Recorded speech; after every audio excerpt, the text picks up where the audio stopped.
Vairochana Buddha is another one of the five symbolic Buddhas, very important in Vajrayana Buddhism and quite common in art, both painting, sculpture, and murals, and especially in early art, early Himalayan art, murals, and sculpture.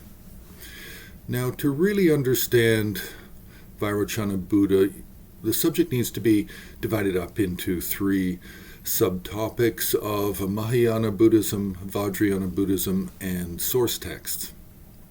Just a quick way to deal with the overall subject. Now, there are a number of sutras that mention a Buddha named Vairochana. Now, whether or not all of these Buddhas named Vairochana are the same or not the same, or the same as the later Vajrayana Buddha, that's an academic question. That's something that needs to be studied. In some traditions, Vairochana is thought to be a universal aspect of Shakyamuni Buddha. But again, this can become difficult if the sutras being referenced are talking about Shakyamuni as one person and then referencing another Vairochana Buddha at some other location, at some other time period, or with different students. And that would mean they're not really the same in that context. So, but within Mahayana Buddhism, we do have depictions of Vairochana, and he appears in the Nirmanakaya form. Nirmanakaya means without ornaments. It means the Buddha appearing with the classic appearance of the Ushnisha on the crown of the head, the Urna on the forehead, the three lines under the neck, and wearing monastic clothing. Typical Buddha appearance. Buddha appearance and Nirmanakaya appearance are the same thing.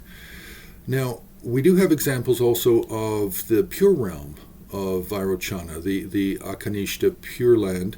We have an example in the Rubin Museum of Art, but that painting in the Rubin Museum is actually a copy of a mural from the Potala Palace that's probably done in either the 19th or early 20th century. Now, also with Vairochana, we have this very common kind of teaching of the 7-point posture of Vairochana. This also belongs to the Mahayana system, and this is an explanation of a manner of how one sits in posture for the posture for meditation, and this is attributed to Vairochana. Now, also, Vairochana typically appears white in color, hands in the Dharma teaching gesture, but not always. There are other gestures, such as the Vajra gesture, the gesture of meditation. There are different gestures that he can have, and this is very different from the other Buddhas that we've been mentioning in this group, the five symbolic Buddhas. Generally within the five symbolic, the gestures are unique to that Buddha, but Vairochana is a little bit different, a little bit more complicated, but complicated in different ways than Amitabha is complicated. Vairochana is complicated because we have this form in Mahayana where he appears as a Buddha, no problem, white in color, Dharma teaching gesture. But then in Vajrayana, we have him with ornaments. We have him in the Sambhogakaya, peaceful appearance, looking like a 16-year-old youth, long hair, wearing a crown, earrings, necklaces. So that's basically how he appears in Vajrayana Buddhism and in all of the subsequent tantras that talk about his practices and his depiction. So we can't separate, in Vajrayana, we can't separate Vairochana really from the five symbolic Buddhas. We have to kind of treat it as a whole. But what we do have is we have a separation between lower tantras and higher tantras. Now, in the lower tantras, which are the Kriya, Charya, and Yoga, we do not find a Vairochana in the Kriya Tantra. He really only appears in the Charya and then the Yoga.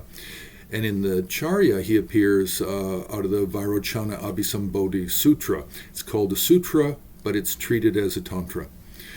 Then we have the Tattva Samgraha, Vajrashikara, and the Sarva Durgati Parishodhana Tantra.